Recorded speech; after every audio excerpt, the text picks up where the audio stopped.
Hi, Chris. Welcome to BARTV. I'm Isabel. Thanks for coming in today. Thanks for having me. So let's get started. So tell me, Chris, why run for state auditor? This is a really important office in Massachusetts. It's one of just 6 positions that's elected statewide, and it has a team of 200 auditors and analysts.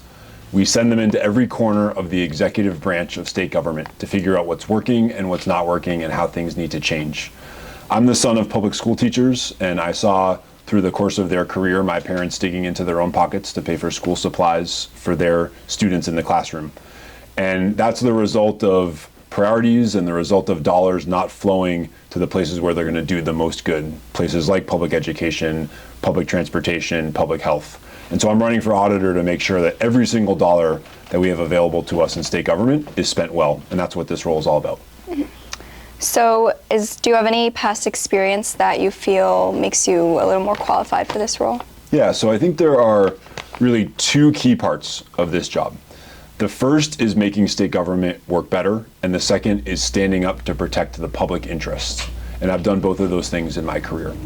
I served as Assistant Secretary of Transportation for Governor Deval Patrick inside of government.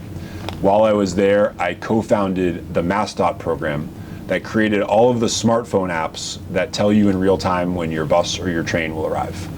And we made the MBTA, which is today unfortunately known for trains catching on fire. We made it an innovative place. We made it the very first transit agency on the entire East Coast to make those apps available to riders. So I'm really proud of that record of making state government work better. I've also worked outside of government to stand up to protect the public interest. In 2015, some of the most powerful corporate interests in Massachusetts got together behind closed doors, and they hatched a plan for the Boston 2024 Olympics. And as exciting as that idea was for many of us, when you read the fine print of that proposal, you saw that it required building the most expensive Olympic venues, and that all of us as taxpayers were responsible for 100% of Olympic cost overruns. So as exciting as that was, it didn't sound right to me, and I led a grassroots effort that pushed back against that bid.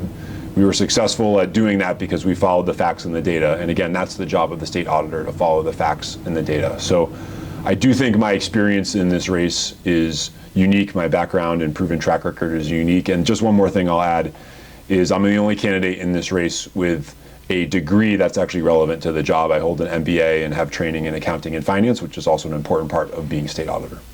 Right. So like you just mentioned, Anne, in your campaign, you do have firsthand experience with your parents digging into their own pockets. Did that kind of influence you to start working in public service? What's kind of the story there? Yeah, absolutely. I mean, look, there are so many different ways to serve the public, and being a public school teacher is one of them. My little sister is also a public school teacher, and the story is the same for her, that she has to dig into her own pockets for school supplies. But people serve in lots of different ways. I've been an elected town meeting member in my hometown of Brookline for a decade. People are police officers and firefighters and public servants in all sorts of different ways. And even those people that don't do it full time are finding ways to contribute and give back to their community. We will build a stronger Commonwealth together when we set public policies that follow the facts and the data, and when we make sure that state government is being respectful and responsible with taxpayer dollars. I've worked in government, and I've seen that at its best, it really can change people's lives and create new opportunity for people. I've seen at its worst that we can waste a lot of resources and not spend those dollars effectively or efficiently, and even make people's lives worse, not even just not make them better, but make them worse. With smart, responsible, stable government, and with a government that follows the data wherever it goes, even when it's politically unpopular, we will ultimately make better decisions. I have a deep faith in the Massachusetts residents and voters that we will do that when we elect the right leaders and we make the right choices, and I'm looking forward to being a part of that in the next generation of leaders on Beacon Hill. Yeah. So what actions would you be taking to make sure that public school teachers wouldn't have to dig in their own pockets? Yeah, so it's about making sure that we spend every single dollar well. And let me give you one example of how the auditor's office can help. So we know that the state has $5.3 billion to spend from the ARPA funding, the American Rescue Plan Act, which was the stimulus funding passed by Congress in the midst of the pandemic. That's a once-in-a-lifetime opportunity to invest in the Commonwealth in ways that make our society more fair, more equitable, more efficient, more effective. And we have to make sure we do that. Most state programs are budgeted on an annual basis. And so you can go in at the end of the year and you can figure out what didn't work and you can make recommendations to fix it for the year ahead. That doesn't work with one-time stimulus dollars. We don't want to spend all $5.3 billion and then realize that we didn't actually spend the money that well, but we don't have it to spend. So I'm proposing to track those dollars in as close to real time as possible, so that if we find that we're not spending the money well, we can redirect those funds to a better use while we still have those resources available. That's just one example of how good professional government can make all of our lives better. Right. So like you mentioned before, you organized the No Boston Marathon campaign. So tell me more about that. What was the motivation behind it? Because I know, like you said, it's pretty controversial, definitely not a very popular opinion. Yeah, so No Boston Olympics was all about making sure that Massachusetts was going to follow the facts and the data. And I'm a big sports fan. I love when we host big sporting events in Massachusetts. At the same time, I know we have to always weigh the pros and cons with a big multi-billion-dollar proposal. In this case, the boosters that were pushing the bid were putting together a plan that attracted a lot of attention and even some support. In fact, the early polling showed that the public was largely supportive of the bid, that over half of residents were supportive of the bid. But we felt that as more information came out and the details came out, that eventually people would come to our side, and that's exactly what happened. For example, we exposed that the International Olympic Committee required that taxpayers sign a guarantee to cover 100% of the cost overruns, and that the proposal that the boosters put forward, rather than rely on using existing facilities and venues, required building the most expensive venues from scratch. So that included a stadium and an aquatic center and a velodrome for indoor cycling, all of which cost hundreds of millions of dollars. In the case of the Olympic Stadium, they were proposing to use the stadium for 3 weeks and then to tear it down afterward, again, at taxpayer risk and cost. So that didn't sound right to me, and it didn't sound right to the public as that information and that data came out. One thing I'm really proud of is that when we fought that battle in Massachusetts and we were successful, despite getting outspent 1,500 to 1, that other cities around the world actually started to follow our lead. So in the wake of Boston's decision, Rome, Italy, Hamburg, Germany, Budapest, Hungary, even Calgary in Canada, which had previously hosted the Olympics, all dropped out of the running of future Olympic bids, realizing that they had other priorities to focus on. And it's really forced the IOC to make some different changes and choices than they wanted to. I'm proud of Boston leading the way there and Massachusetts leading the way. And again, it goes back to the people of Massachusetts wanting to follow the facts and the data. Right, right. So what other projects, or where do you think the Commonwealth is allocating a bit too much of a budget to? Yeah, let me talk a little bit about the second policy paper that we put out, which is on climate and environmental justice. Remember, the job of State Auditor is all about accountability and making sure that we're holding state agencies to the laws that are on the books. We actually have pretty good laws in Massachusetts that require those agencies to reduce emissions, reduce pollution. But we know that those agencies aren't doing enough to actually get there. And so as auditor, I will help hold those agencies accountable. We'll make the office the first in the country to incorporate carbon accounting into our audits of state agencies. And we'll also create an Auditor's Commission on Environmental Justice, so that people who are on the front lines of the climate crisis, people that live in areas that are prone to flooding or on coastlines, or people that live near highways that are major sources of pollution and they're breathing in dirty air because of that they have a seat at the table on Beacon Hill. And I truly believe that when we start those two initiatives, that other states will follow our lead. Ultimately, that's how we're going to be successful on an issue like climate change. We can't just focus on emissions in Massachusetts. We have to make sure we're doing things that other states follow and copy. And we'll do that through this carbon accounting concept. Right. So why do you choose to focus on this issue of climate change? Could you kind of explain the carbon accounting a little bit more? Yeah. So, look, I do think that climate change is an existential threat. And while I don't think Massachusetts can solve the problem alone, I think Massachusetts needs to do what it can, needs to be a leader, and then also needs to be prepared for changing weather, for rising sea levels. I also think fundamentally that it's not just a global problem, it's also a local problem in the form of that air pollution. So we know for a fact that you are more likely to have asthma if you live near a highway and you're breathing in those dirty emissions. We know for a fact that Springfield, a few years ago, was named the asthma capital of the United States. It no longer is, thankfully, but it was a few years ago the asthma capital of the United States, in part because of the air pollution that we saw in Springfield. We know that people that live near power plants are more likely to suffer health issues as well. So we're really already paying the price, and certain communities especially are paying the price of all of that pollution.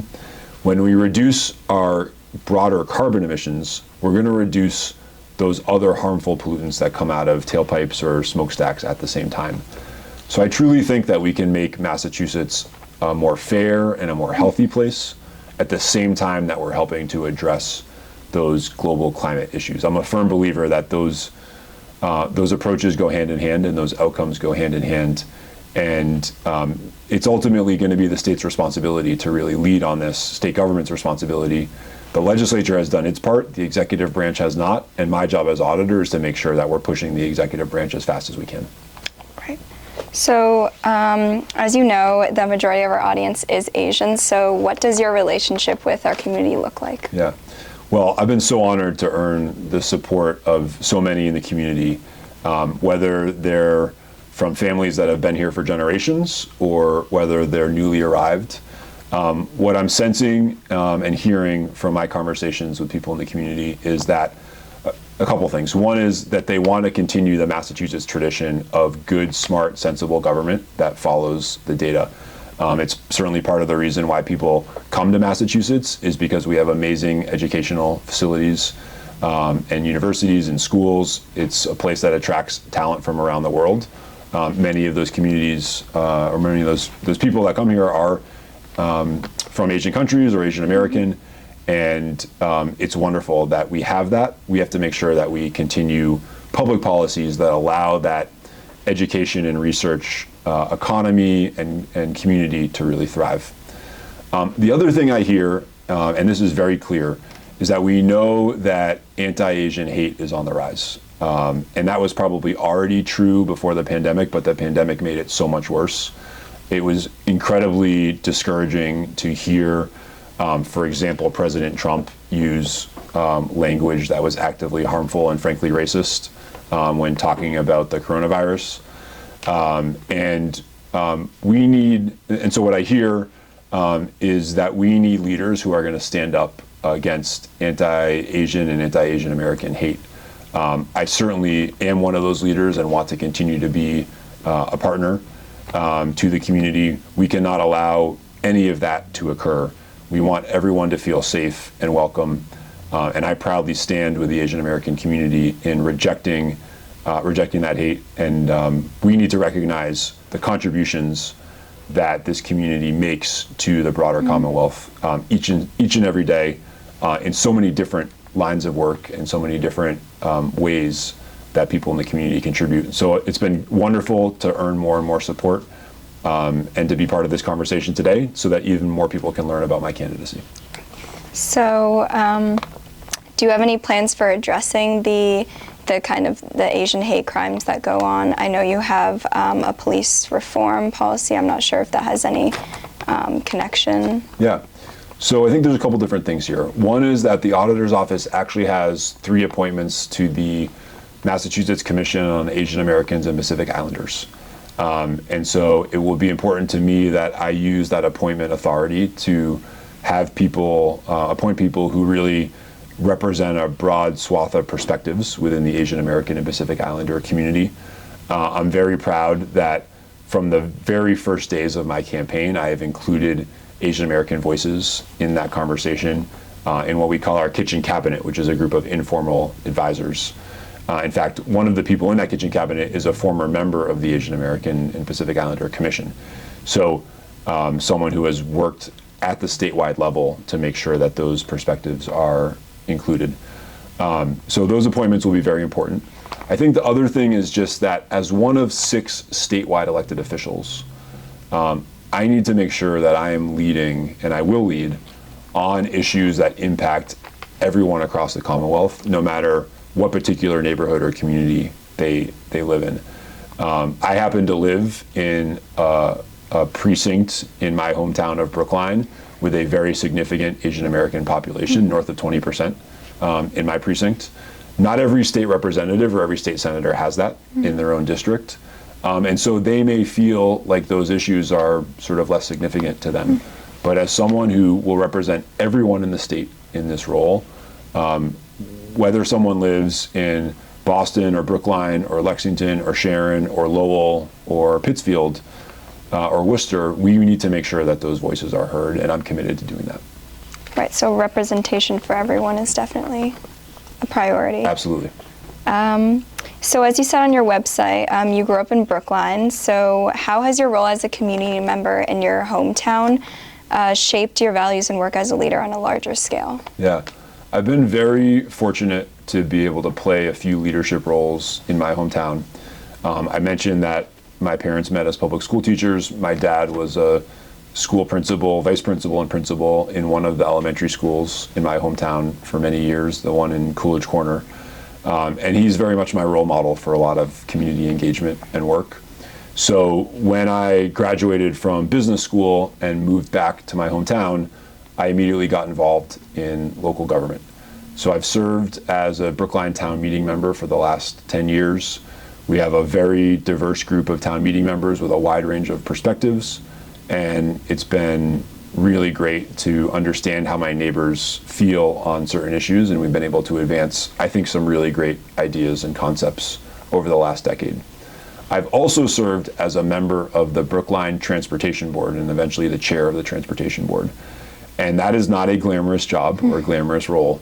It involves overseeing hundreds of hours of public meeting and receiving public comment, and then making decisions about things that might seem small in the grand scheme of things, but are really important to individuals in the community. For example, whether to change a two-way street to a one-way street, or where to place handicap parking spots so that people can who have a disability or a handicap placard have access to stores or community centers.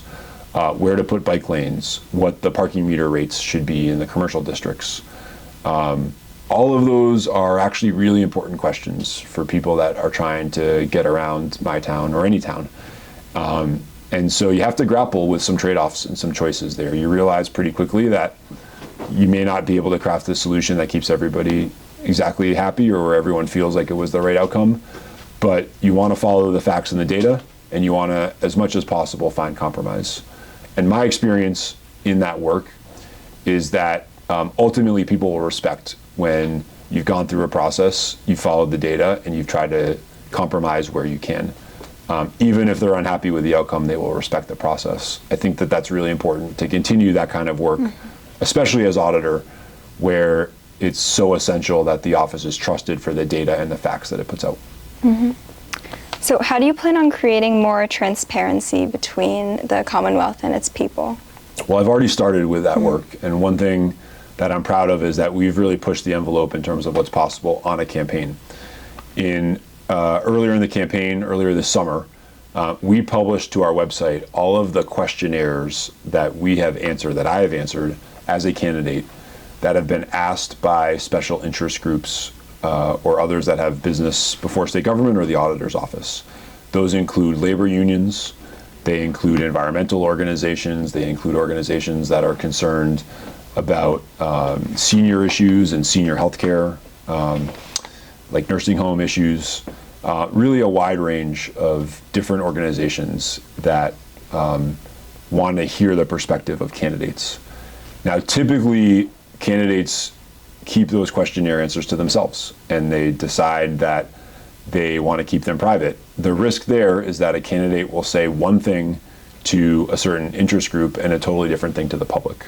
By publishing all my questionnaires online, we can make sure that that's not the case, and the public can see what I'm saying to these interest groups. Again, they may not agree with my answers, but at least they can see what I'm saying. I was really pleased that the Boston Globe actually noticed that and wrote an editorial calling on every other candidate running for statewide office to do the same and to follow our lead. Now, unfortunately, not every candidate has done that, including my opponent has decided not to do that. But it's created a new level and standard of transparency in campaigns, and I think that speaks to the values I have in the office. I will have in the office. And then I'll just say one more thing, which is that I think transparency can mean a lot of different things. It's a word that's thrown around a lot. I'm proud that I've made state government more transparent with work like that leading the open data program. When we took that data, it already existed. For example, the real-time data of all the buses in the MBTA system. It already existed, but it was only accessible to a small group of people that were working inside the MBTA as bus dispatchers. What we said is, let's take that data and make it more accessible and more transparent, and let anyone who wants to have access to that data have access.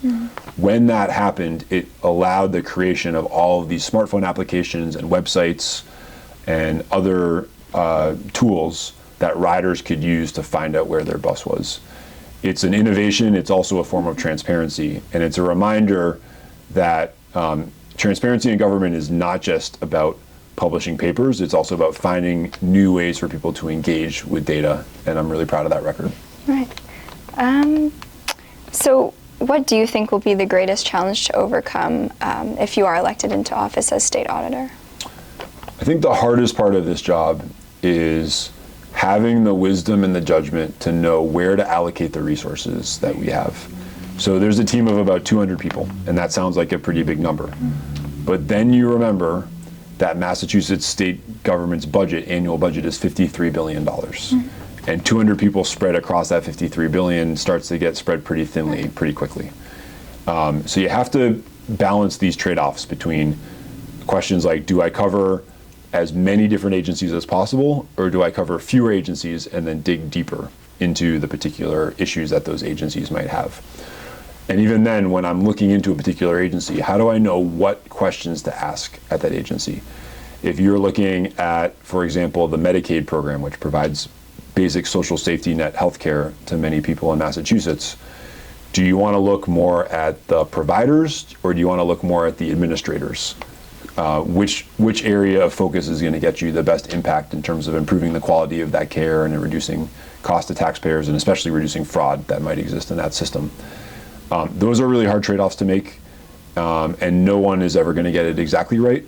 But I do think that the values I've demonstrated in my work and the experience that I have in state government makes me uniquely positioned in this race to be able to do that job well. And again, that's why I think we're getting such a great response.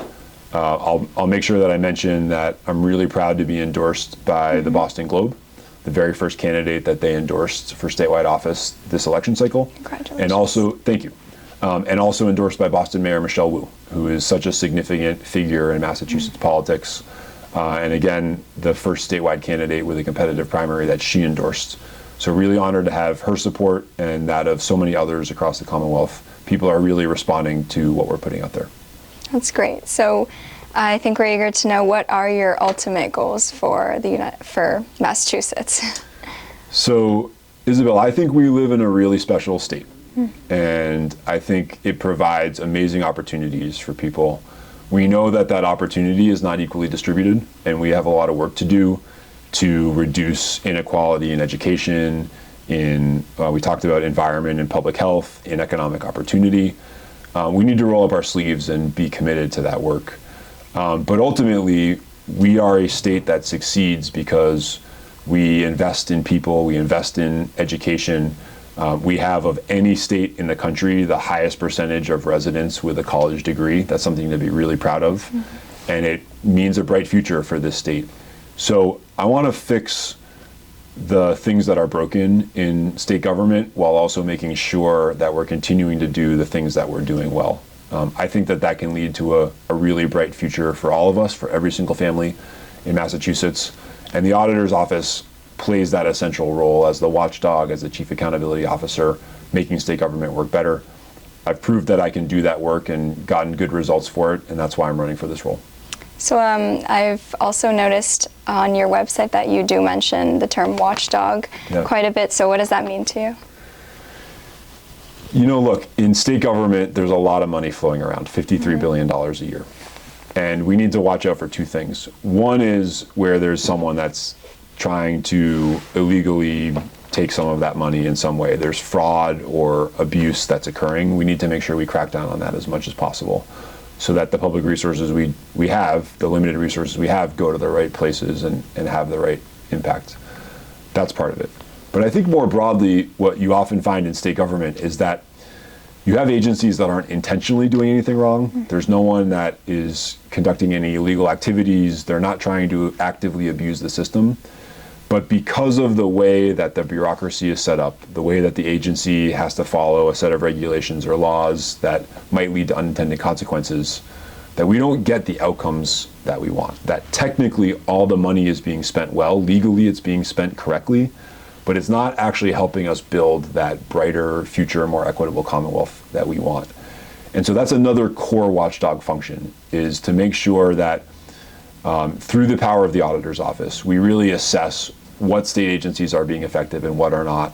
And then we put forward recommendations that will change those agencies to get better outcomes, to make them more effective, to make sure that they're adopting best practices from other agencies and states around the country. I truly believe that that work is possible through this office. And so it is a watchdog role, but ultimately one that'll leave us all better off. I'm Chris Dempsey, and I'm running to be your next state auditor. I'd be honored to earn your vote in the September 6th Democratic primary. I'm proud to be endorsed by incumbent state auditor Suzanne Bump, by the Massachusetts Democratic Party, by the Boston Globe, and by Boston Mayor Michelle Wu. I'm the son of public school teachers, and I saw my parents digging into their own pockets to pay for school supplies for their students. That's not right, and I'm running to make sure that we spend our tax dollars well so that they benefit everyone across the Commonwealth. I live in the first floor of a triple-decker, about 2 blocks from where I grew up and where my public school teacher parents still live, with my amazing wife, Anna, and Anna and I are looking forward to starting a family together. We want that to be in a Massachusetts that is the best that it can be, and that means making Massachusetts state government the best that it can be by making it more transparent, more accountable, more efficient, and more fair. That's why I'm running for auditor. If you elect me as your next auditor, you'll be electing a person that has a deep commitment to equity and fairness, making sure that every voice in Massachusetts is included. And you've got my strong commitment that the Asian American community will have my ear when it comes to important public policies across the state. Again, I'd be honored to have your vote. Thank you so much.